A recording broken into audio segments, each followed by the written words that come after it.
Boogie, drop that beat.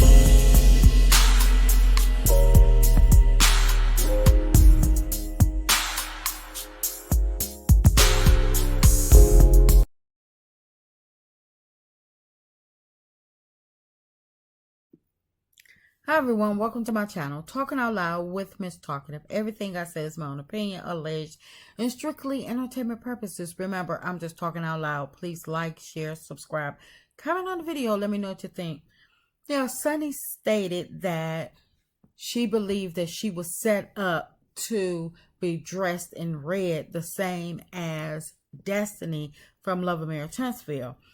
And she think that the production and Carlos, they all got a kick out of doing that, because she stated that they kept asking her colors and she wanted to wear red because that's Moses, her husband, favorite color, and they kept making sure that they asked her all the way down to the final moment. They were asking her to make sure, is she still sticking with red? Is she still going with red? And she didn't understand at the moment, but I guess it came to her once she walked out on stage or realized that Destiny was also wearing red, and they were the only two dressed in red. It's like they wanted to, again, in my opinion, Carlos production and Destiny, she probably was in on it. I don't doubt it. Even though she would never admit to it, just like she won't admit to the fact that she not only wanted Sunni and Moses to film this season so she can have a storyline, but she needed Sunni and Moses to film this season so she can be recast, so she can have a storyline. Because what else did she have to talk about? Because if it wasn't for Sunni and Moses coming back, how was they going to pull Destiny back in? Because it was stated that she had been to a couple events that the cast had going on, and she didn't get filmed. They was asking her to step out the way.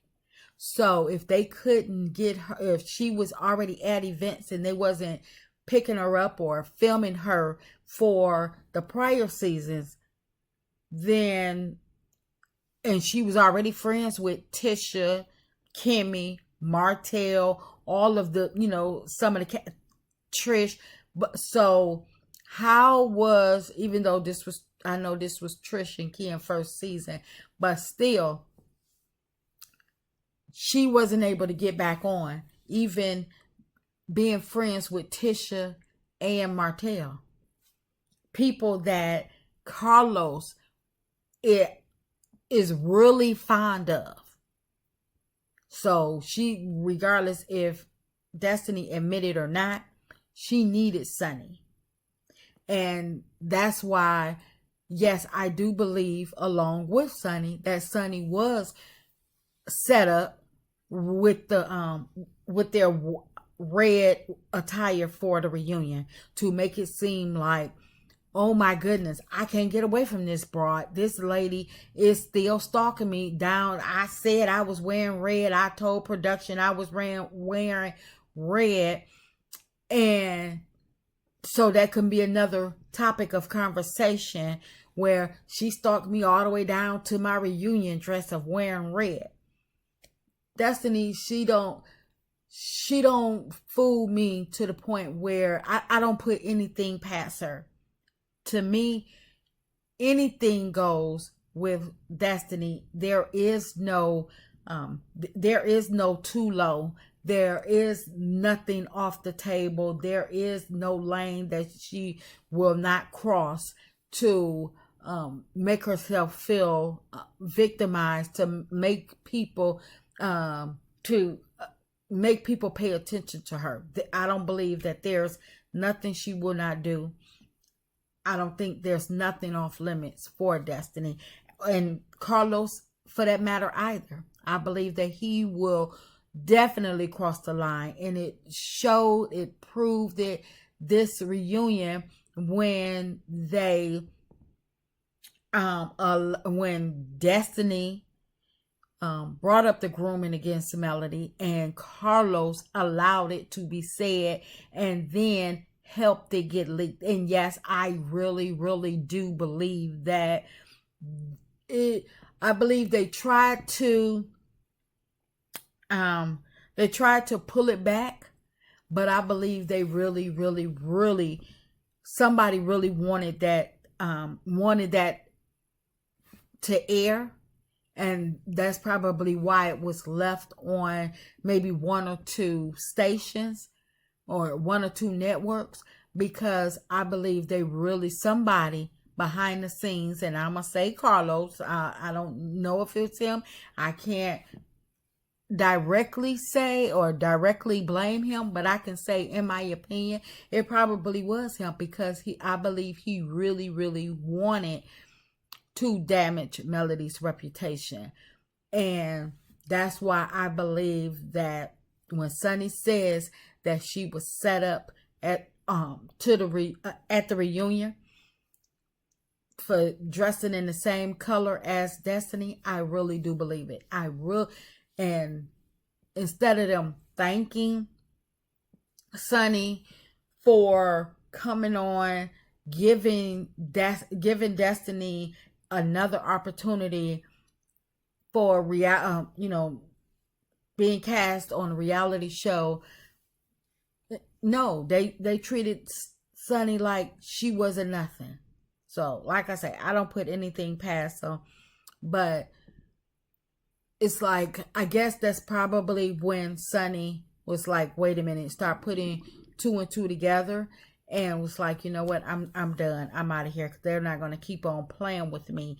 And it probably escalated, or there probably was well, I'm not going to say probably, I'm pretty sure that there were other things, other politics going on behind the scenes, where they were trying to make Sunni look like she was some type of home wrecking floozy out here, just stealing people men or whatever. And instead of allowing Destiny and Sunni to have one good sit down, talk about it, and move forward, coexist on the same show, because outside of that Destiny drama, Sunni and Moses have testimonies that people want to hear. People are looking and waiting to hear. Moses spent 15 years in jail and went back just like that. And you don't think people want to hear about his story, and then he gets out and rebuilding his businesses, and he goes right back his business, and now while he's locked up, his businesses are being ran by Sunni, along with her running her own businesses that she had prior, and probably some new projects that she's taken on, because she is doing season 2 of her Sunshine series. Who's not interested in that? She's a young woman, and they're going through, and they were doing all of this, trying to do IVF. Who would not want to, who wouldn't be interested in this? So Carlos should have nipped that right on in the bud with Destiny talking about, they should have, if Carlos was smart and he was a great executive producer, instead of dragging that whole mess, trying to be like Bravo and Love and Hip Hop, he should have flipped the script and allow Sunni and Moses to tell the real deal. Allow Moses to tell on camera that Destiny was his side chick off and on for 15 years while he was married to his previous wife. Because had it been Me, oh, it definitely would have been told, because you're not going to keep on making me look like some type of floozy. And it probably was said, but it probably got cut, probably got edited, because that wasn't the narrative that they were looking for. But you know what, that just goes to show you, that's why Love and Mary Tunstall is on his last leg, or probably not even going to be picked up. But who cares? Nobody feels sorry for them. That's just my opinion. I'm just talking out loud. Please like, share, subscribe, comment on the video. Let me know what you think.